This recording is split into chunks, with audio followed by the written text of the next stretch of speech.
we're overjoyed to be here. Coming back to CTK is always like... And we're not just visiting. We're not just visiting, no. We feel like we're part of the CTK family because it's true that since 1988, even when I went as a single missionary in 84, Christ the King Church was behind me, has been behind us for over 30 years in missions service. So how to sum up 30 years in 2 minutes, right? Yeah. So in 1988 we went short term, and then 91 we went long term. We went over to Europe, and we have lived our lives in Europe pretty much this whole time. So we went to Brussels, Belgium, to live in the Turkish ghetto and to reach out to Turkish Muslims with the good news of Christ. We got involved in church planting while we were there, and probably the most strategic thing was just to travel Belgium and do Muslim awareness seminars in churches, so that take a bit of the mystique away from the Muslim faith and help churches share the good news with their Muslim neighbors.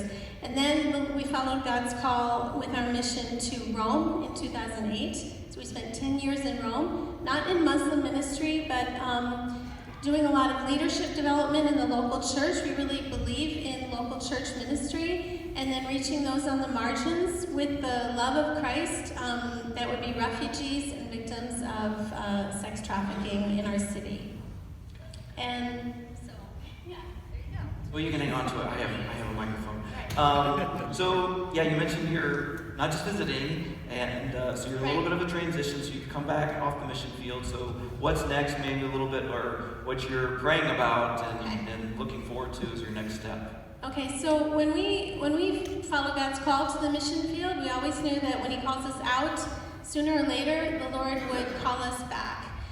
There comes an end to all things, at least on the earth.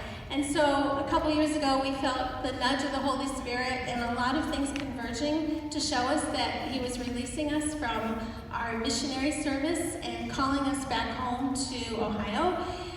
We have family here, and we really felt from the Lord that fulfilling God's calling would be to be closer to family, more present, more involved in their lives, and seeing how God could use us in the Cleveland area in this new season of life.